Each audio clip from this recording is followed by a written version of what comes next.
Belizean. Tell them that we bonded. Yo bande, yo bande. Tell them that we bonded. Yo bande, yo bande.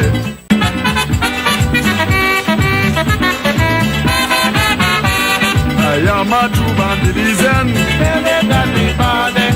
Belize my home, my native land. Tell them that we bonded. I want you people to understand. Tell them that we bonded. I am proud to be a Belizean. Tell them that we bonded. Yo bande, yo bande. Tell them that we bonded. Yo bande, yo bande.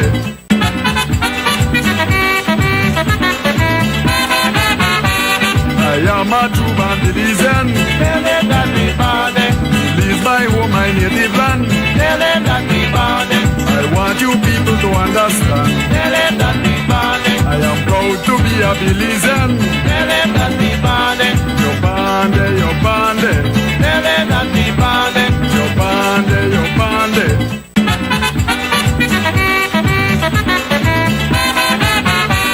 I am a true Belizean. Tell them that we bonded. Belize my home, my native land. Tell them that we bonded. I want you people to understand. Tell them that we bonded. I am proud to be a Belizean. Tell them that we bonded. Yo bande, yo bande. Tell them that we bonded. Yo bande, yo bande.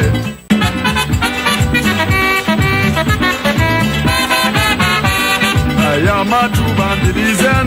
Tell them that we bonded. Belize my home, my native land. Tell them that we bonded. I want you people to understand. Tell them that we bonded. I am proud to be a Belizean. Tell them that we bonded. Yo bande, yo bande. Tell them that we bonded. Yo bande, yo bande.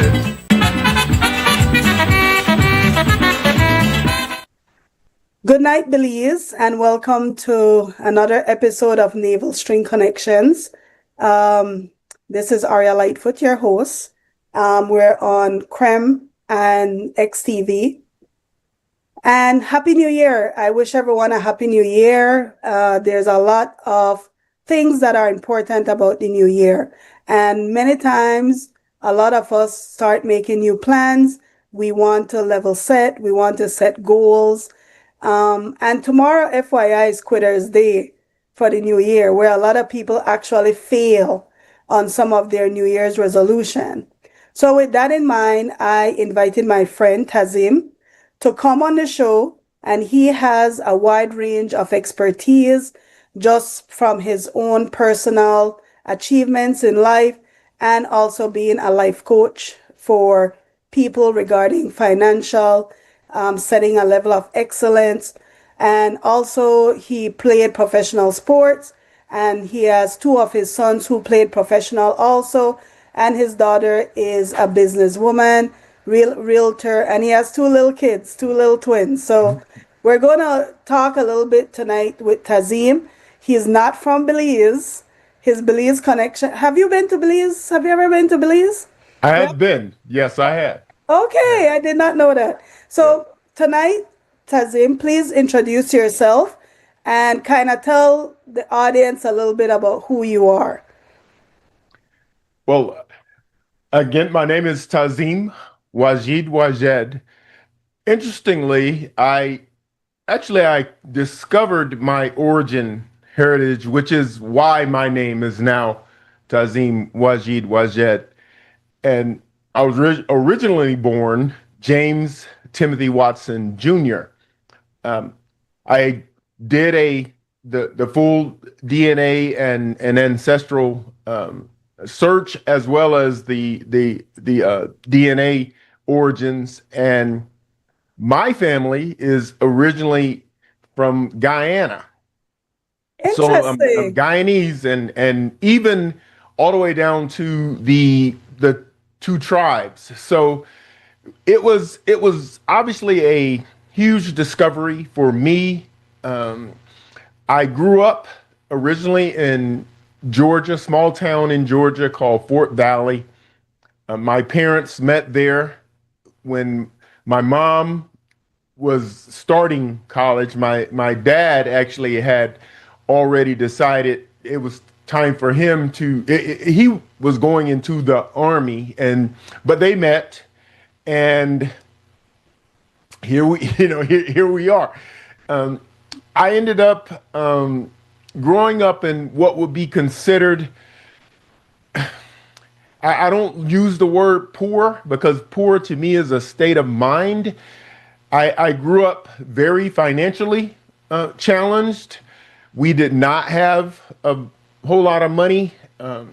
We did a lot of agricultural work. I mean, I worked in fields starting at the age of 8. So learned, had a lot of life lessons taught in terms of work ethic and really what it was going to take in order for me to be able to ascend, beyond that. Thankfully, I inherited some great DNA in terms of athletics, but more importantly, I inherited a great mind. I mean, my dad was extremely, extremely intelligent, and we were able to, inherit that as well. So being able to utilize the path that was there for me with both my education, so with the schooling as well as with athletics being something that I excelled in, I had really multiple paths in terms of what was going to be the next steps for me in life when high school was over. I was a National Merit Scholar as well as a very highly sought after athlete, so student athlete, recruited.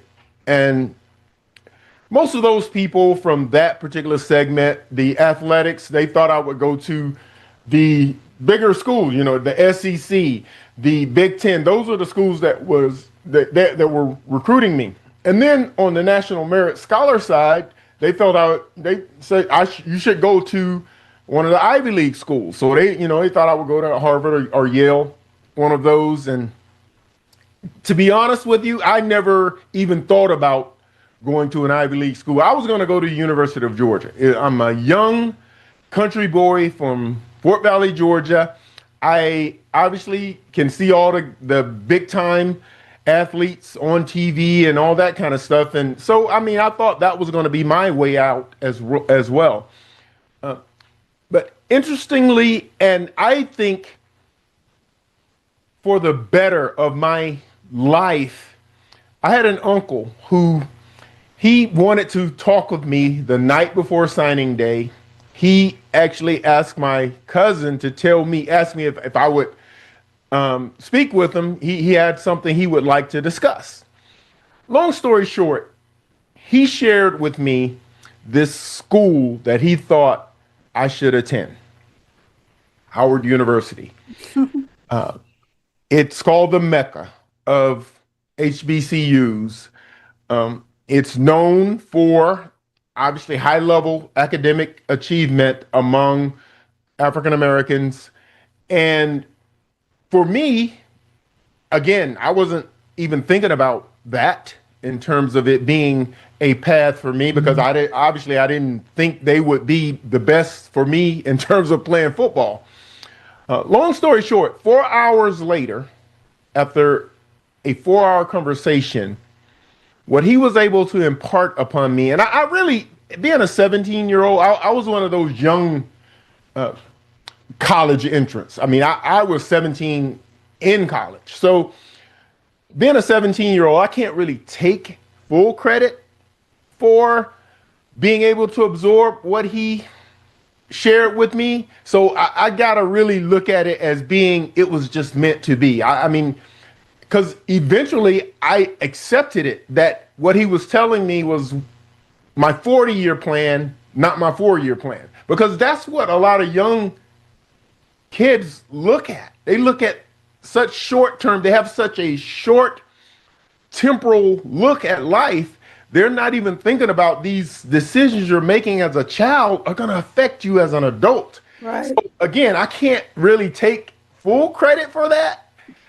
Somehow, So at 17, Tazim, you had a 40-year plan? That's what I'm saying. Yeah. That's what he was able to convince me of. Okay.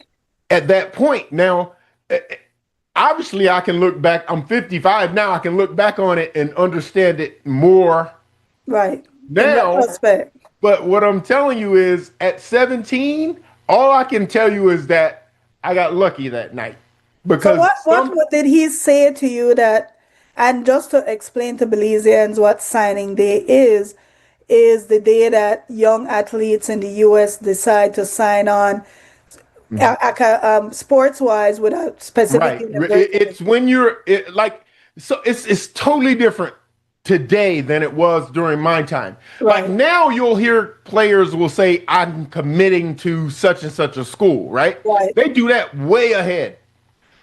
That's not how it worked during my time. Like the time they found out where we were going would be signing day. Like literally that morning, he Okay. would say, I'm signing with such and such. So what did So he say that drove you to Howard though? the biggest areas that I can tell you that broke through for me, one he shared with me that's where Omega Sci-Fi was founded. Okay. And that was a group. Those were groups of young men growing up in a town that had an HBCU, Fort Valley State University. Now it was college then. Was there in my hometown, and I got to see these young men wearing purple and gold who their presentation, their presence, that just how they carried themselves as a young kid going onto that campus for different things. They had this sports program where they used to bring us on that campus. They also had some really nice other programs that was in science and in different areas that we were able to go and, and really be mentored. But that group of young men, they impressed me to the point where I was like, man, I would, I want to be like them.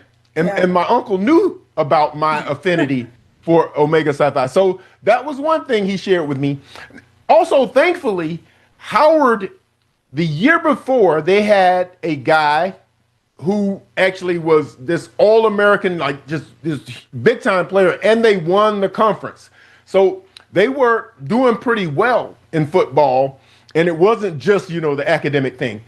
And beyond that, he started naming all of these really famous people who were connected to Howard, the Allen sisters, Felicia Rashad, Debbie Allen, and I'm like, wait a minute, really? They went to Howard? And then it really got beyond that because then I started understanding that there were levels of blackness that I just wasn't aware of.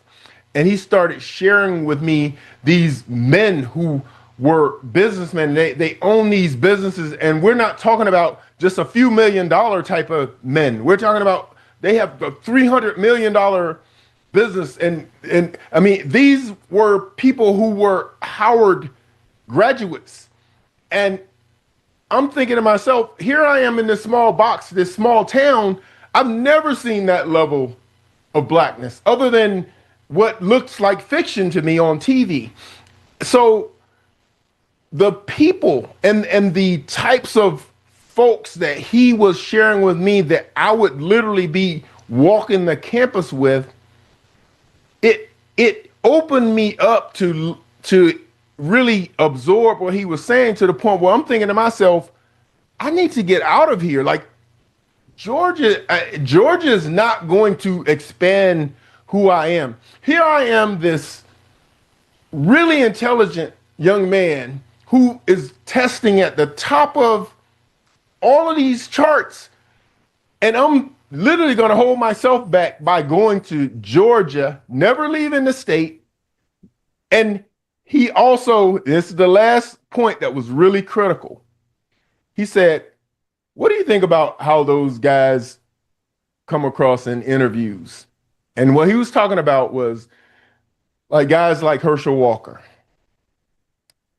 guys like Bo Jackson. So these guys who were these really famous athletes, when you put a mic in front of them, he was asking me, is that how I want to present as a grown man? Is that okay with me? And he's telling me, I want you to look at who you are as a student.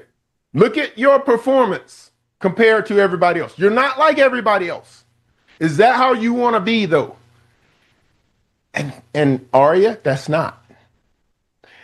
That's not how I wanted to be. And I also understood what he meant in terms of 40 years rather than 4. Right. At that point, as he started sharing all those things, and all those things are filling my 17-year-old mind.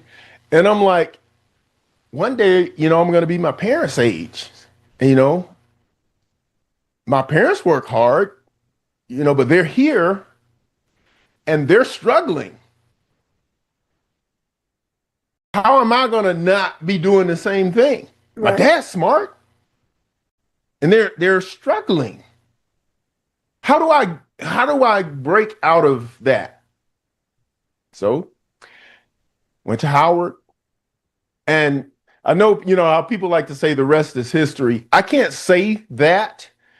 I can say that Howard gave me the tools. It gave me the people, meaning the connections, the folks who challenged me and literally challenged me to that exact standard that my uncle said about how I presented, right?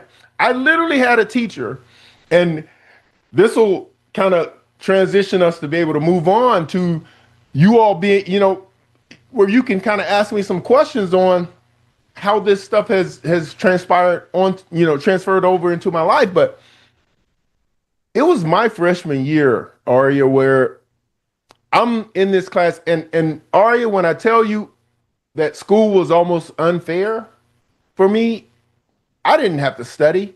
I just listened. If I went into a class and I just listened to the professor do their presentation, I listened to, if everything to me was almost scientific. So in other words, if there was an answer, a direct answer, I could literally figure out formulas pretty quickly. Right. I mean, I was almost prodigy level. So we were in, calculus, and I'm in there just like answering everything, right? But again, I'm this country boy from Fort Valley, and all of these people in the classroom, these kids are from like families of doctors and lawyers, and I mean, they're like come from wealth, right?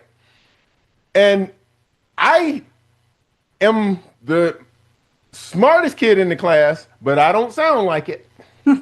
Right? My dialect is really, really poor. So I had my teacher, one of the teacher during my freshman year, who literally asked me, hey, what kind of grades do I get? And I initially I'm thinking, he's about to kind of platform me, right? To honor me. That's not what he was doing.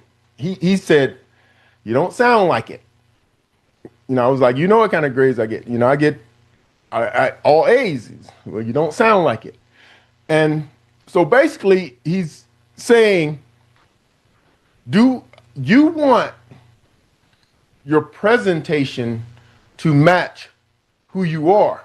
Because a lot of times in life, people never even get to the who they are part because the presentation is not appealing. The presentation doesn't even want somebody to get to know who this person is. Like, it's almost like a resume, right? If your resume doesn't present well, right? You can go through a stack of resumes. If yours is like, That's right, true. you're gonna pick the best one. So if you're thinking about you're a communicator and you don't communicate well, or at least the way it sounds, then you can end up literally cutting yourself off from levels that you can reach. So anyway, I was a little mad when he did that, but he didn't let me leave. And when everybody else was leaving, he said, come here.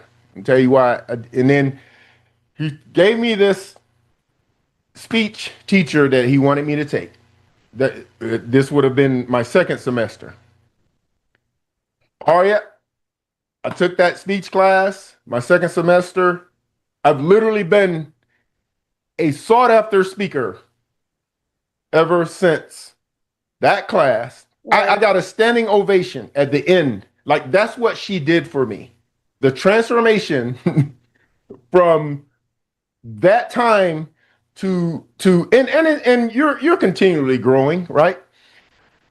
To now, there were so many things, I mean, linguistically, spiritually, developmentally, I mean, all these things that grew me to be a better man for my 40-year journey than what would have been just the temporal, hey, just get to the NFL type of thing.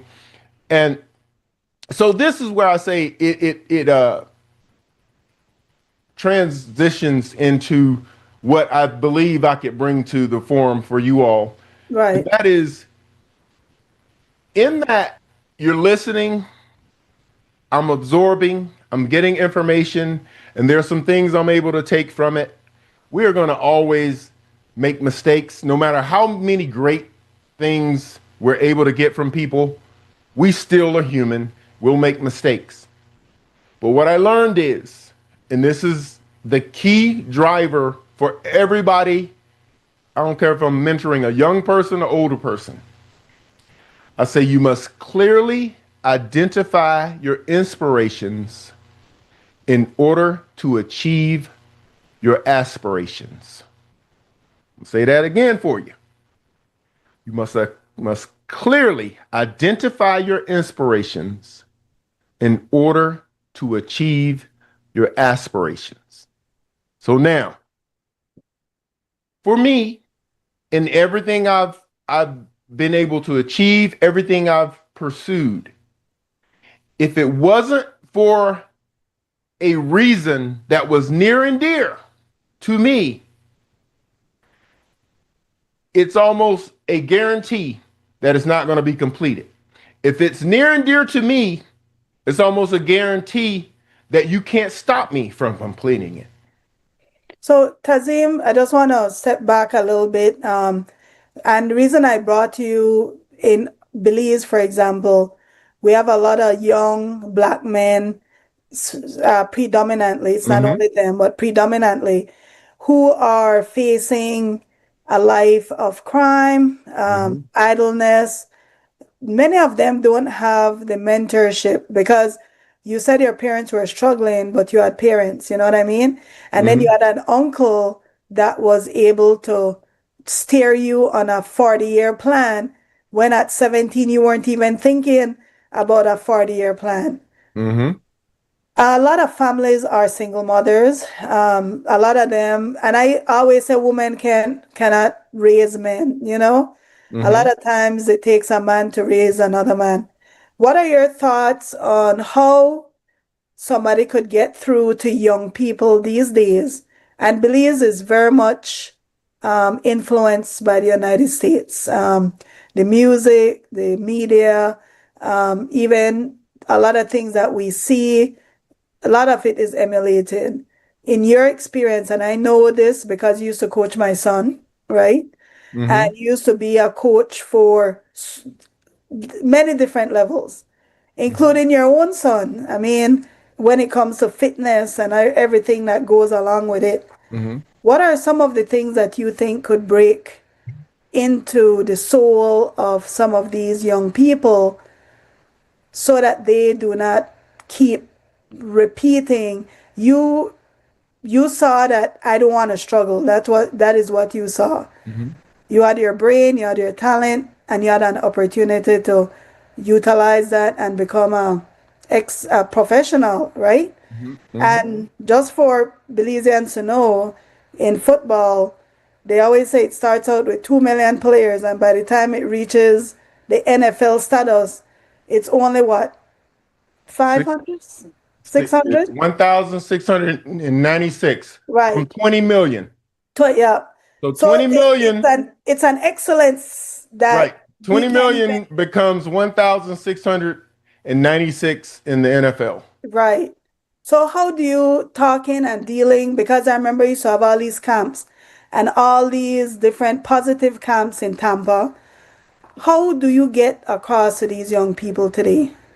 Well, again, now it still goes back to the statement I just made, and I think it's very important for us to understand that, especially when talking to young people, to kids, because the problem that exists in it doesn't matter what country it is, but when you have adults who are trying to guide young people, and if you're guiding them based upon what you want, so you're telling them what they need to do, you're actually literally you're going to do this, you're going to do that, you're going to do that, and the reason you're going to do it is because it's going to make you this better person. You can almost go ahead and write down that that's going to fail. That's going to fail. Every human being on this earth is guided by their own aspiration. Some don't know it. Some haven't defined it. So when someone is lost, a lot of times they may be lost because nobody has ever helped them identify what exactly it is that inspires them. So clearly identify your inspiration in order to achieve your aspiration. So people will know, right? The young people, like you said, they see rappers or they see entertainers or they see any type of highly successful person, and they may be blinging, or they wear nice cars, drive nice cars, wear nice clothes, live in a big house. They see all of that, right? And man, they aspire. Man, I would like that, right? Now, unfortunately, we also know some other more devious ways of getting those types of things, right? So, okay, I aspire to that. I would like that. Okay, well then, what inspires you? What actually makes you do anything? What makes you actually wanna succeed at something or wanna? So until you get there, then they'll do anything to get to the aspiration, right? So hey, somebody tell them, hey, you can sell this, you can do that, and it doesn't matter if it's right or wrong, because you haven't found anything yet that actually keeps them on track to do that, nor even giving them a realistic way to get there and not get in trouble, Right. doing it. So I think there is a need for positive mentorship, no matter who the young people are. They have to be able to see it. We can't keep on preaching to kids, or if it's only talk, gotta do. If that's all they get, then it would always be a challenge. But if you expose children to what it is they can do, what it is that, what is this path that we're talking about? Like, for example, ARIA, people wonder why we don't have as many, and this is a group that I know is really, really low. Why aren't there a whole lot of black veterinarians? Because there aren't a whole lot of black veterinarians. That's literally the reason why. That's why there aren't any young ones. That's why there aren't more coming behind them. Why? Because we aspire to be what we see. You're not going to. How am I going to just out of the blue want to do something I don't even see being done? Or exposed to it. Right. That's what I'm saying. We need to see it as a realistic path. Like, I'm telling you, these young people, I don't care if they're in Belize, they're in the United States, they're in Europe, they're in Africa. I don't care where they are. Let them see realistic paths to success, and they will follow them. On the flip side of that, let them see something they think is an easy way to do this thing, and they think, well, everybody want to be a rapper. Well, oh, wait a minute, everybody want to sell, drugs. It's what are we exposing them to? Right. That they see as a real path. I will never, although I use athletics as a tool, because it is a really good microcosm of life. I use athletics as a tool. But Aria, that would be a horrible thing for me to place in front of young people and mentor them towards and say, oh, I can help you become a professional athlete. Right. Why would I do that?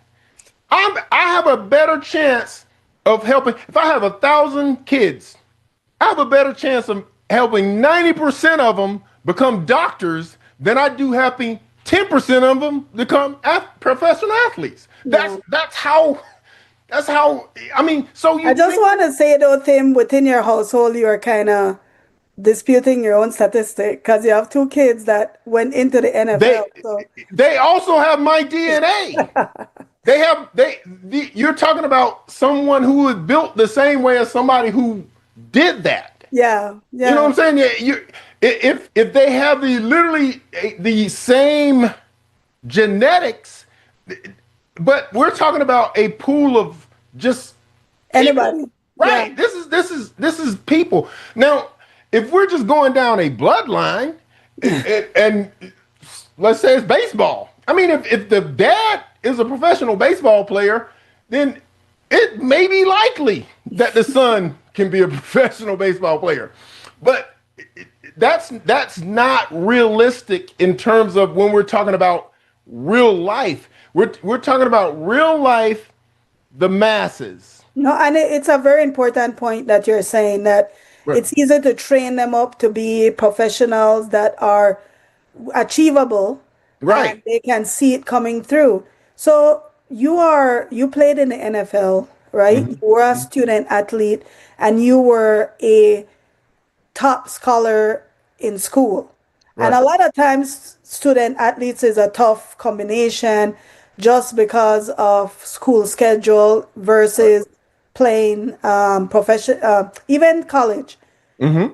What does discipline look like? Because I think we can say a lot of stuff, but ultimately there's a level of discipline that has to go into work, play, understanding when to stop, quit.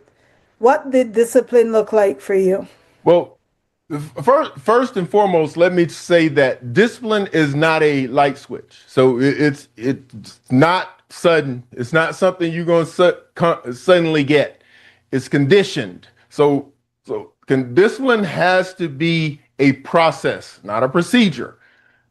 But what it looks like when you're exercising it is extreme organization. Like you have to be able to understand that there is a schedule to getting to what you say you want, what you need to accomplish.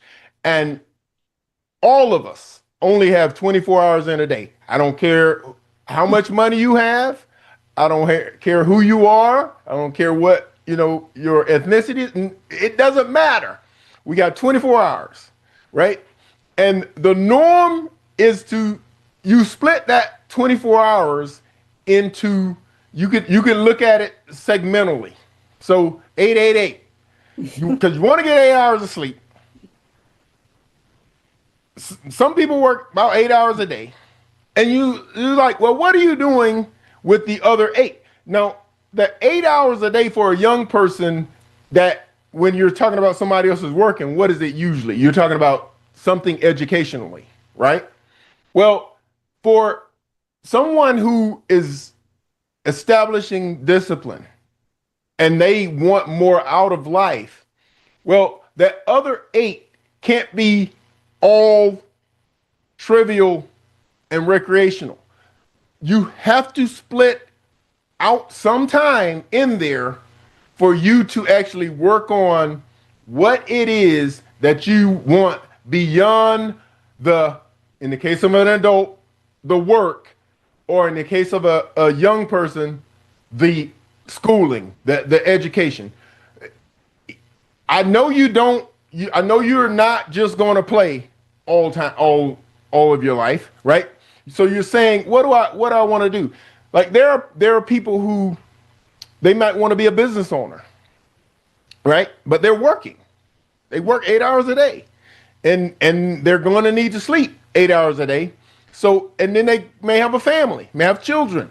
So where in that other 8 are you able to carve some time out to work on a business plan, research, get to know more about the business? You need to, I always tell people this as well. Become an expert in your aspiration. So what is it you would like to do? You know what? You can become an expert in that literally on your own time. It doesn't have to be quick, meaning you don't have to put a full 6 hours into that every day. It could be an hour a day. But imagine what an hour a day looks like after 30 days that you've put into that, right? Or even let's make it even less than that. Let's make it where people are really busy. Yeah. Let's say you can do 30 minutes. You could do 20 minutes. After a couple of months, guess how much? That's a lot of time that you've been able to invest, but it will discipline you. But you have to, you have to do it. You're not going to condition in that discipline without the actual process. And motivation versus discipline, because some people like yourself, right? You said that you grew up and I always think people who grow up on farms or doing farming have a higher level of discipline than the rest of the world. I just think it is a profession that gears you towards curating things, producing, working with the weather, so you have to have a level of moving all the time, conscious of your environment all the time. Today's young people, right? Everything is so easy for them. And the next generation will be dealing with robots. So they're already introducing all these stuff where you don't even have to think anymore. You chat GPT something, you don't even have to think. So how do you motivate them? Because I think discipline is important, but I think motivation affects people because I think it's more mental in a sense of how I'm feeling. So how do you overcome those times when you don't have the motivation for discipline? The issue, and let's actually address though the comparison you just made. The issue we're overcoming here is we're talking about a physical life that existed before that was actually a part of the training ground. Whereas today we're almost so much sedentary stuff that the training ground is gone. It has literally naturally disappeared because that it doesn't exist. Like literally the machines do the work that humans used to do, even in the fields. Yeah. Right. So it's like you can't even take and like even in families, we have gotten to the point where we won't even let our sons be the ones to mow the lawn because we got the $80 or whatever it is to pay somebody to do it. Right. It doesn't matter that you have the money. You don't understand the training ground, the tool that is for your son. You're failing your son by paying for somebody else to do that. Your son will literally build up some calluses from being able to do that. That is a training ground. So, Aria, the answer to that is that it takes the people who are on the level of the mentor, the level of the trainer, to inject the tool, to inject the training tool, because the world right now is taking them away naturally. Like they're making it harder for your child to actually have work ethic. We're literally creating lazy people. Yeah, that's very true.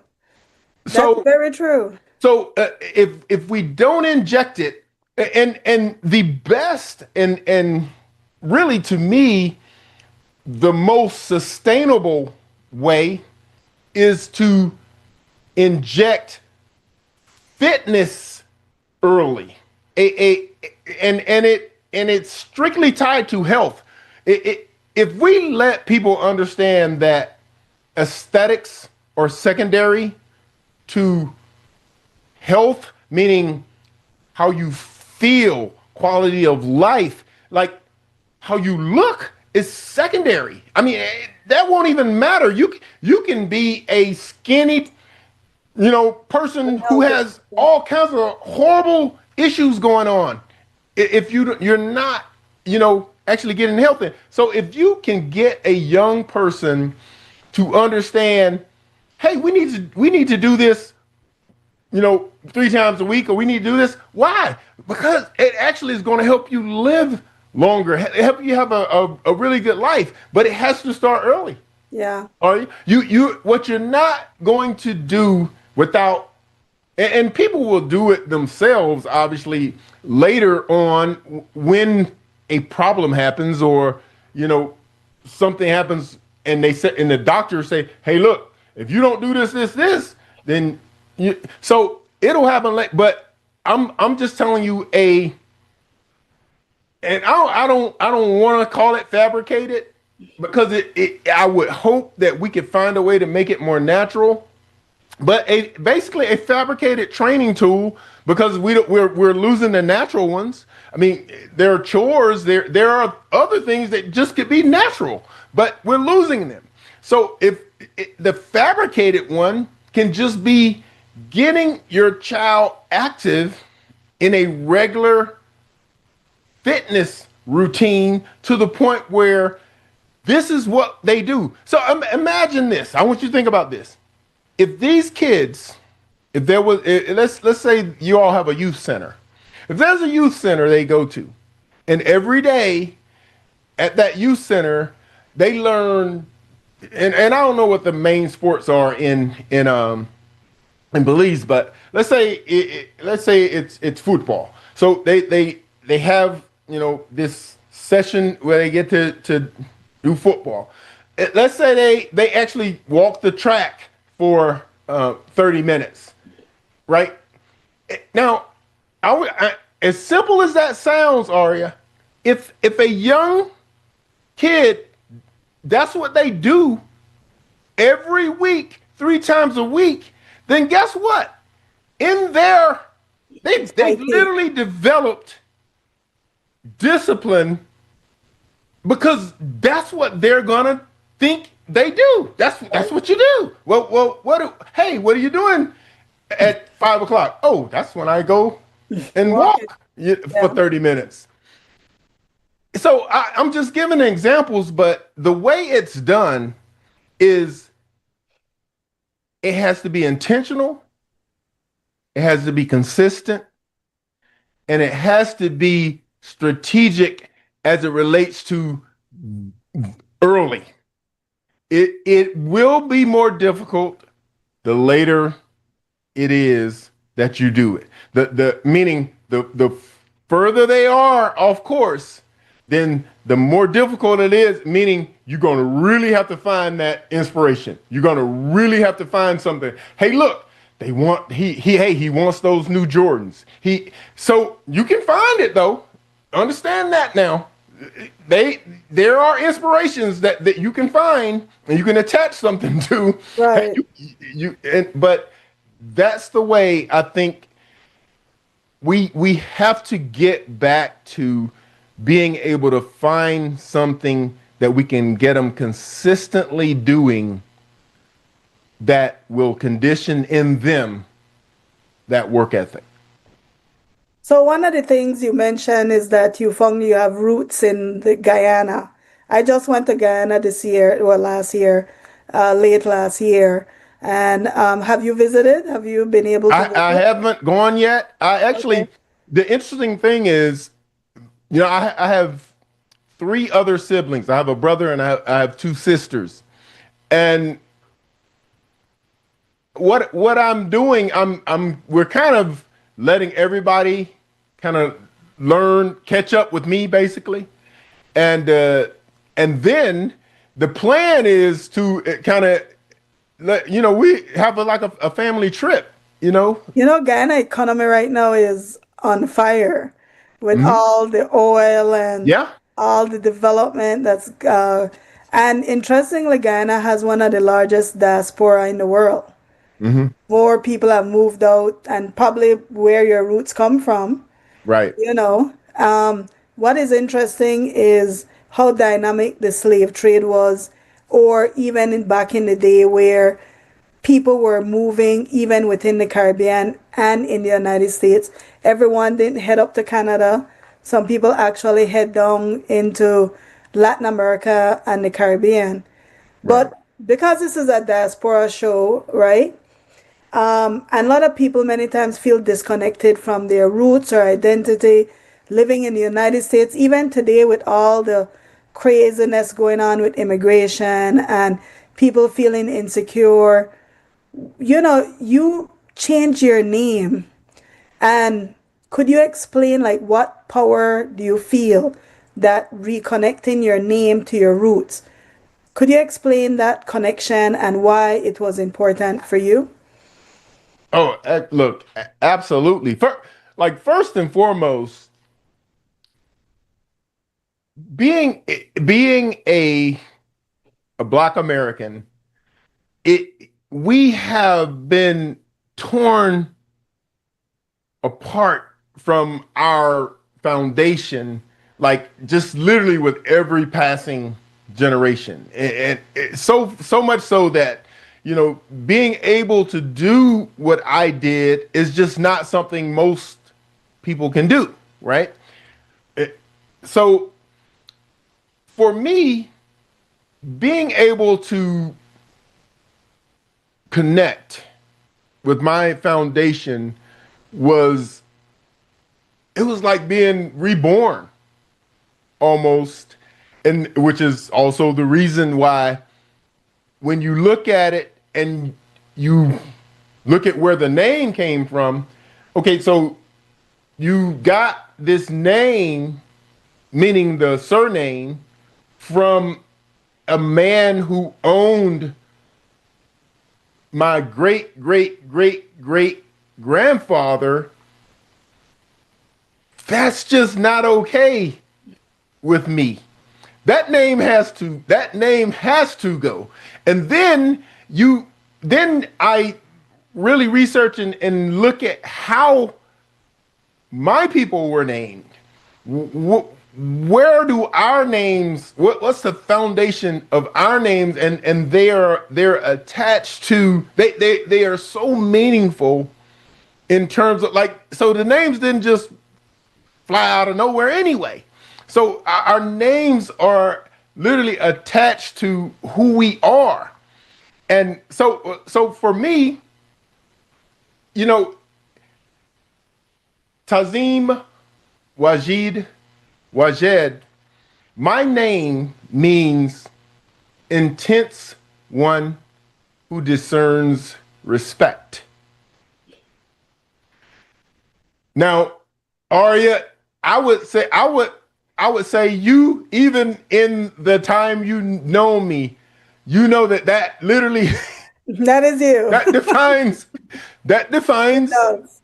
that defines me. Yeah. And so having a name that's just not what mom and daddy liked or what somebody thought was cool, but it's meaningful. It Did is your dad connected. feel any way though? Because you're a junior. Did your dad feel like there was a separation of sorts by changing your name?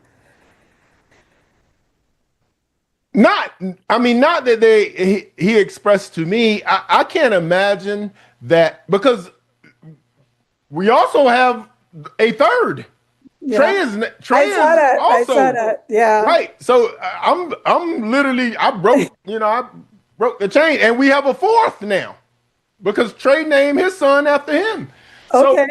so the name still, I mean, the name The obviously, lives on. yeah. It lives on, but I think the key to humanity is to be true to yourself, Right. right? So I was able to explain because obviously, I needed to explain to my children as well as my parents in terms of how this came about. Right.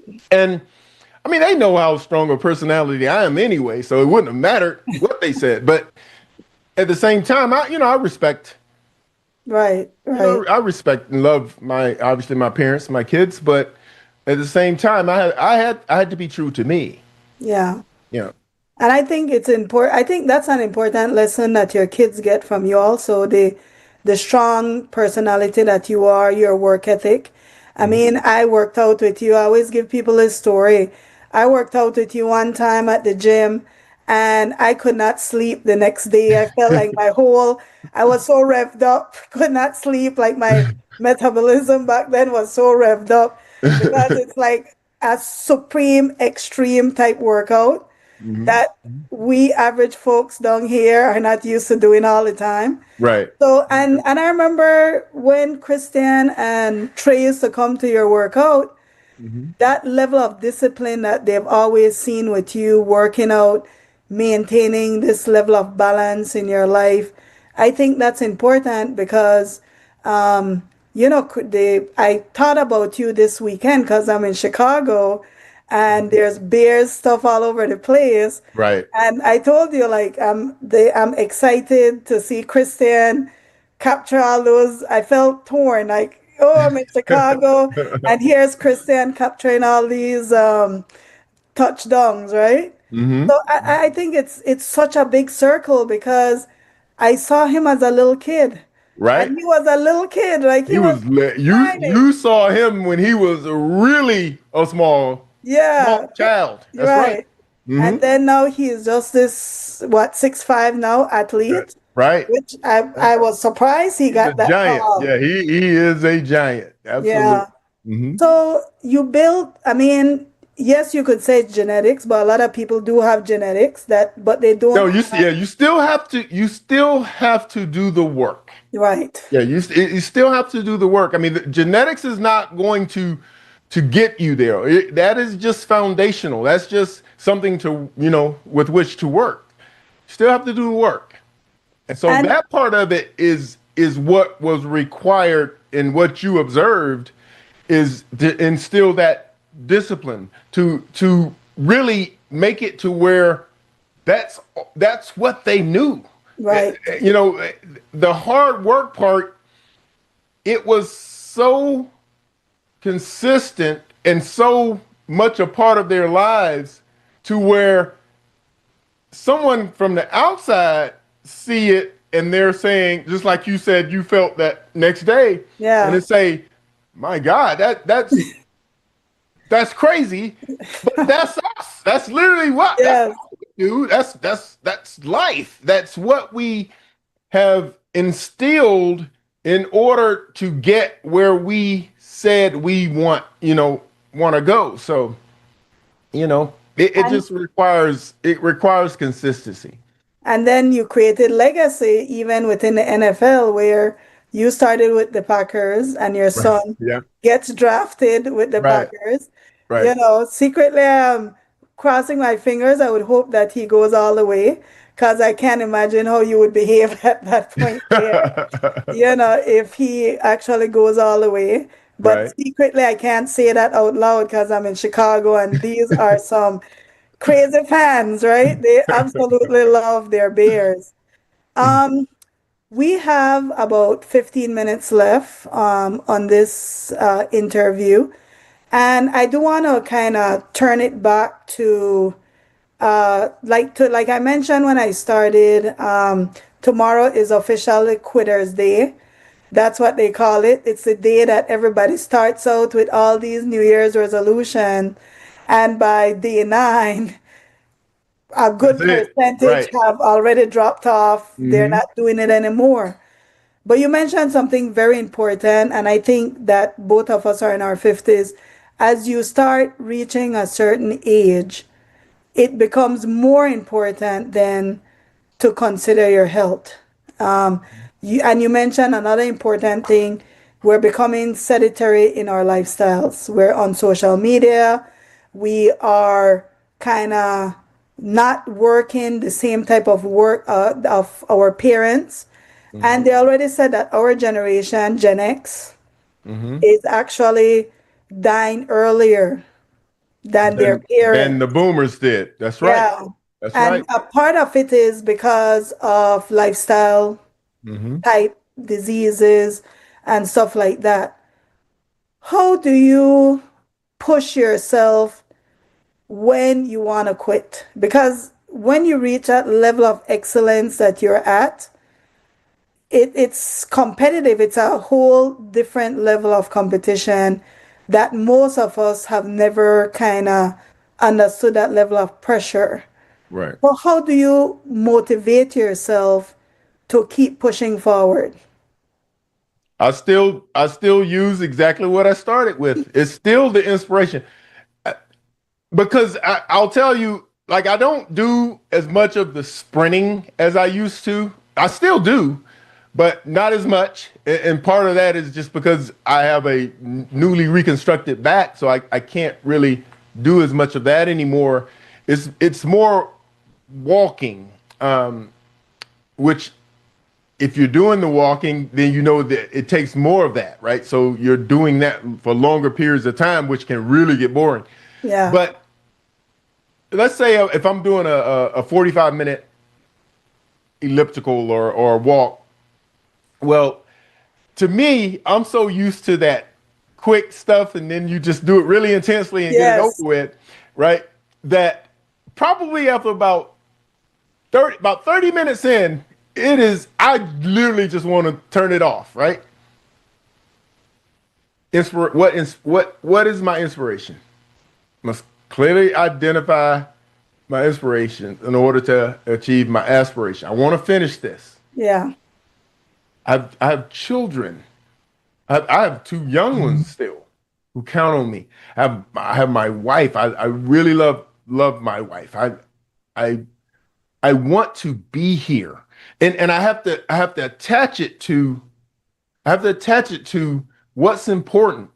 So for me, I've identified these things, and I think we all, particularly when it comes to health, we all need to, all this time we spend on social media, get on the internet and look up what's causing people to leave here. Look up that stuff. Look up obesity and look up heart disease and look up all that stuff. And you'll realize that you literally have more control over that than you think. People aren't just dying just because. Like, literally, there are things we can do to counter that. Even our diets, Right. right? Which comes to that same thing. So where's the discipline there? What keeps you from eating that thing? You know that's not good for you. That's really bad. What keeps you from it? Well, right. I mean, I've had moments. I mean, like I don't even eat fried food very much anymore.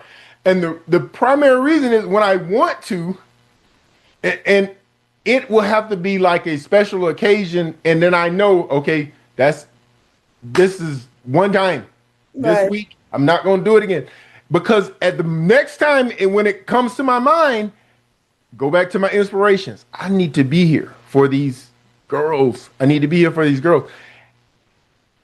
Other areas of inspiration. I do also have some superficial inspirations. I don't like having a big stomach. I don't want to have a big stomach. And I literally will measure my stomach. I was like, nope, I don't want that. That's too big. So I mean, so you know what I'm saying? Whatever it is for you, right? Like I said, with my wife, I want to be here with my wife. I want us to get as many years as we can get. You know, so there are so many things that you can tie it to, but feeling good, I mean, quality of life. I mean, there are things that I literally go through in my head while I'm working out because it's hard. Yeah. And Aria, that's the same thing with work. Like literally, think about training. You can't even. I'm telling you, I wanted to quit every year playing sports. Yeah. There is a time every year when it's like, this is crazy. Like that's how hard it is.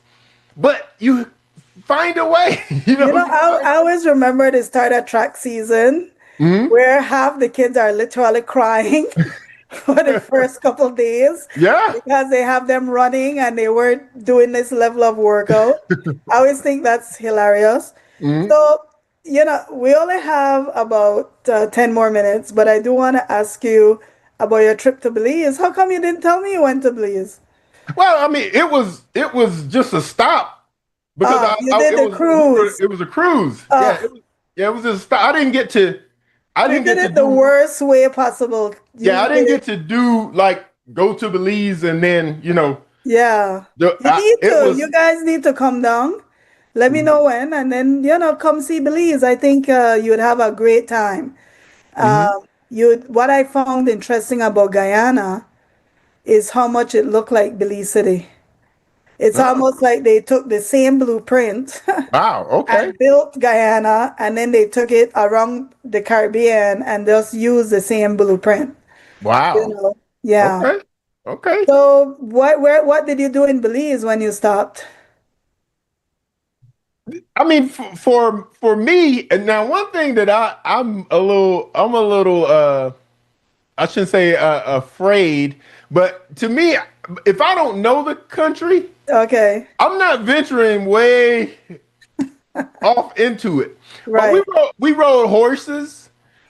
We rode horses, and we went to a beach. I didn't let my horse go into the water, but we went to we rode. We literally rode to What cruise line was it?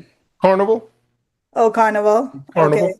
But we now this what do they call those things? Zip line. No, I'm saying like when you have an activity you're gonna go to on the cruise and you select the Excursion. Yeah, excursion. Yeah. Right. So, for that particular excursion, my main thing, I just wanted to go horse riding because I hadn't been on horseback in a little bit. So I just wanted to go, on horseback. You wanted to do your Django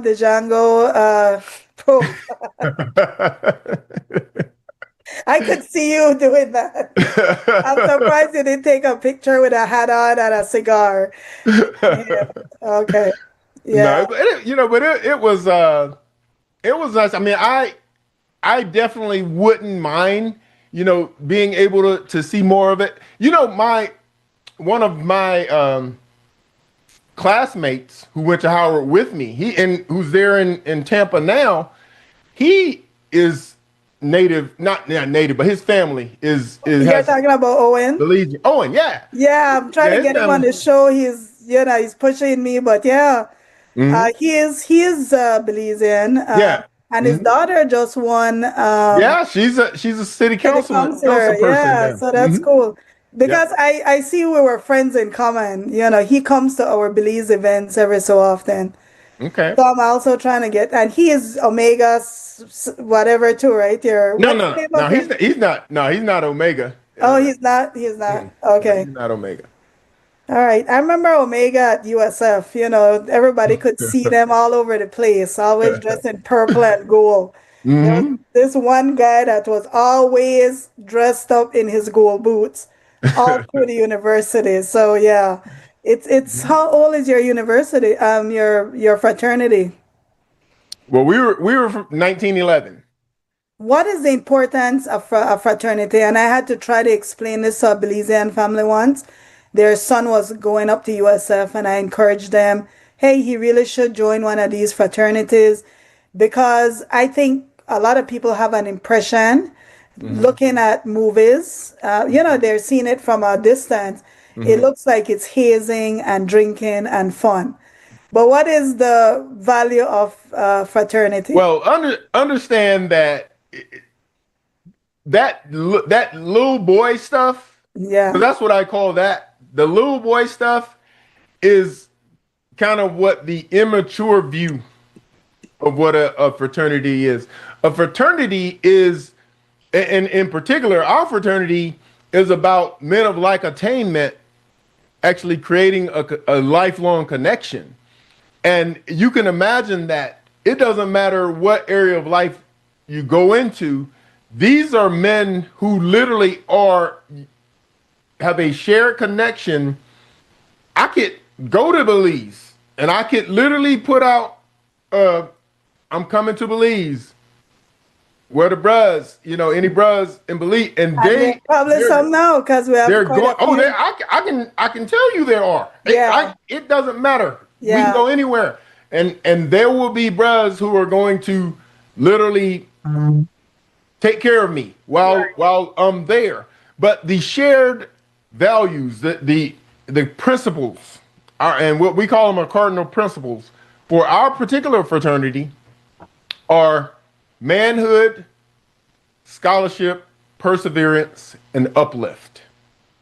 So that's the key. So when you ask, so what it is, what you're looking for is a connection of men who are of like attainment. What is it that you want to do, and how would you like to be held accountable to that?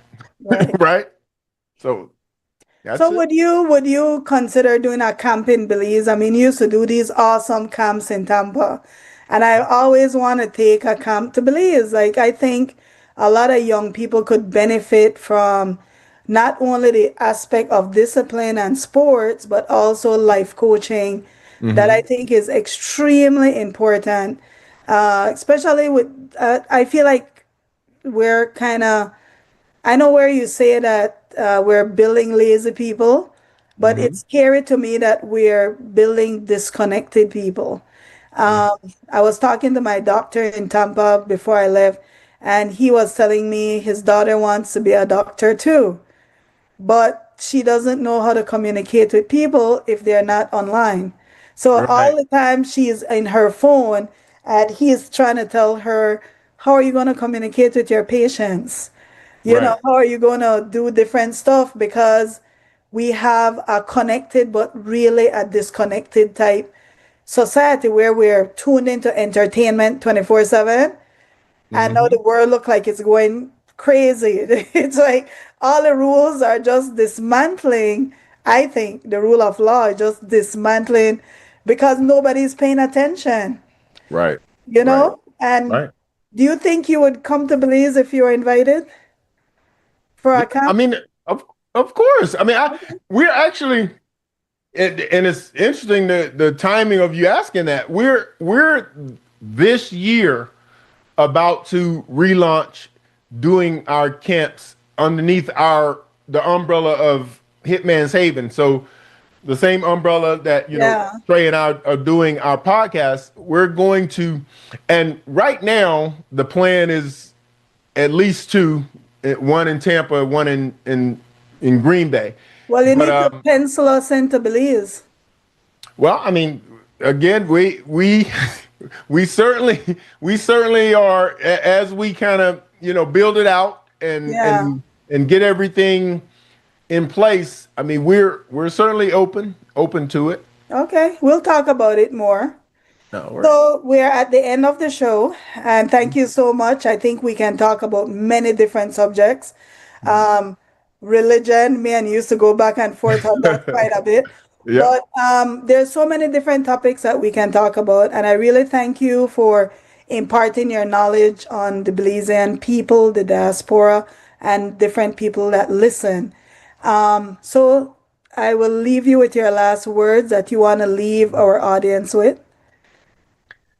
Look, I am in this again. I live by it. So I truly want to make sure that you all do understand that you want to define what it is that's going to help you get through the tough times. Because if you want to accomplish anything worth anything, it's not going to be easy in order to do that. So you need to define what it is that inspires you to get over those hurdles that make you do that. And when you do that, my last words to you, it is what you do differently that makes you different.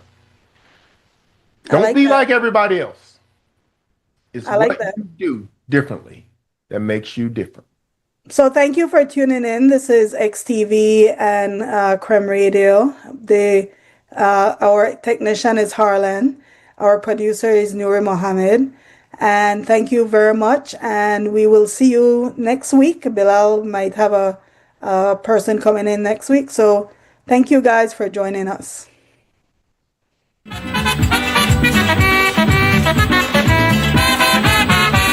I am a true Belizean. Tell them that we born there.